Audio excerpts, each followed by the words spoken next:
histologi.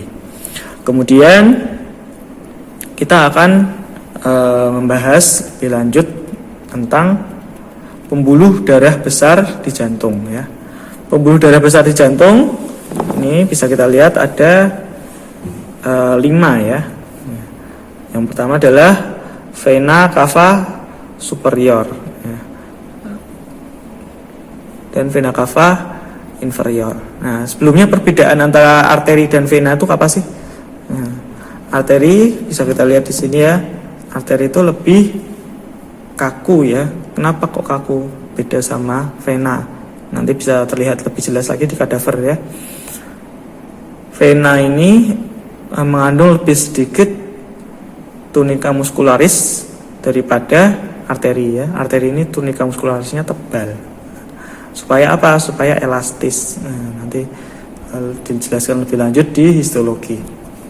Kemudian persamaannya, bedanya dengan nervus apa?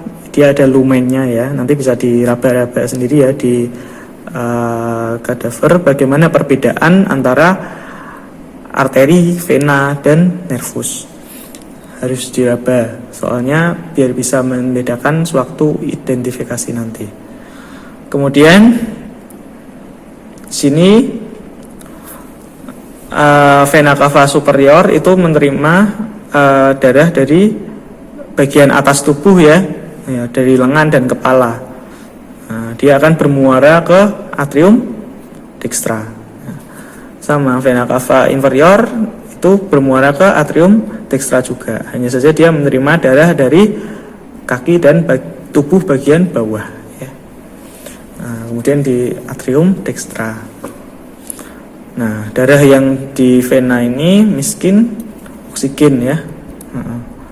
Nah, kemudian di sini ada namanya truncus pulmonalis ya. Truncus pulmonalis atau namanya arteri pulmonalis. Arteri pulmonalis. Nah, dia akan bercabang jadi arteri pulmonalis yang dextra dan sinistra ya. Kita lihat ya di sini sebelah atas ya, truncus pulmonalis, arteri pulmonalis ya. Nah, di sini dia akan menerima darah dari ventricle dextra untuk kemudian disalurkan ke paru. Ya.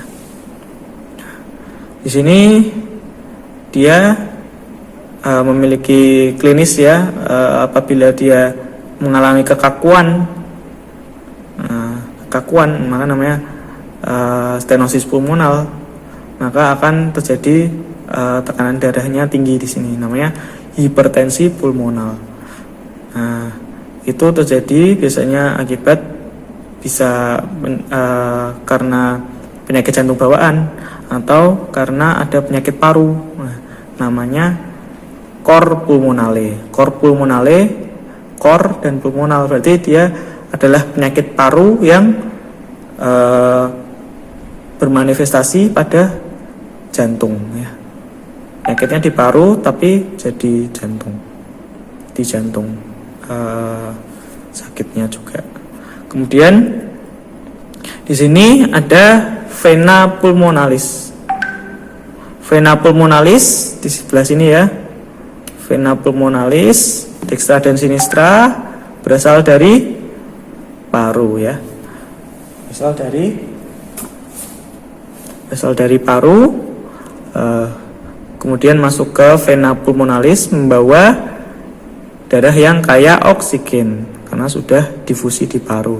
Sebaliknya tadi arteri pulmonalis itu membawa darah yang miskin oksigen ya. Jadi arteri dan vena itu bukan suatu keharusan kalau arteri itu membawa darah yang kayak oksigen atau merah warnanya ya. Jadi di sini merah dan biru ini melambangkan kayak oksigen atau mixin oksigen. Tapi namanya tetap di sini arteri pulmonal, yang di sini namanya vena pulmonal. Ya. Nah, jadi arteri sendiri itu adalah pembuluh darah yang menjauhi jantung ya. Kalau vena itu pembuluh darah yang menuju ke jantung ya. Nah, jadi penamaannya seperti itu. Nah, di sini vena pulmonalis itu masuk ke atrium sinistra ya. Nah, membawa darah dari paru. Darah yang kayak oksigen. Kemudian di sini dari ventricle sinistra kemudian dia akan menuju ke aorta ya. Aorta pars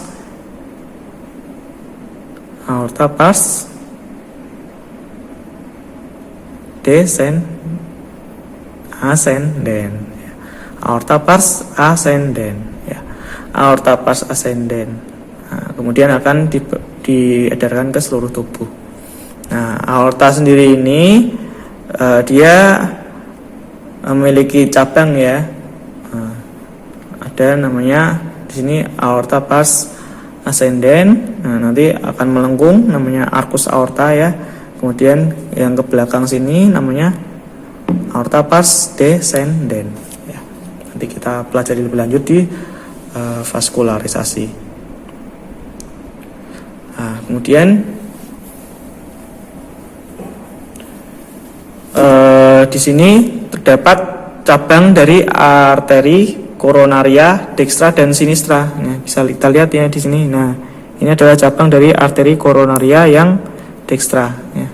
Ini cabang dari arteri koronaria yang sinistra ya. Jadi ini berasal dari aorta. Nah, klinisnya di sini terdapat jika di sini kan ototnya lapisannya dari pembuluh darah ini kan banyak ya, dan tekanannya di aorta ini besar, sehingga sewaktu-waktu lapisannya ini bisa robek dan darah itu masuk ke lapisannya malah, sehingga darahnya tidak diedarkan seluruh tubuh, malah masuk ke lapisan aorta. Nah, namanya diseksi aorta ya. Diseksi aorta, mengalami pemotongan perobekan aorta. Kemudian ada kelainan yang namanya penyakit jantung bawaan. Nah, di situ ada banyak ya, tadi sudah kita jabarkan, namanya atrial septal defect, kemudian ventricle septal defect. Kemudian ada juga yang namanya tetralogy of Fallot. Bisa dicari ya, apa itu tetralogy of Fallot? Namanya tetralogy. Jadi ada 4 kelainan yang ada di situ. Kemudian ada juga translocation of great arteries. Jadi terbalik ya, darah yang dari ventricle dextra malah langsung ke aorta, darah yang dari ventricle sinistra malah ke pulmonal. Nah, itu nanti menimbulkan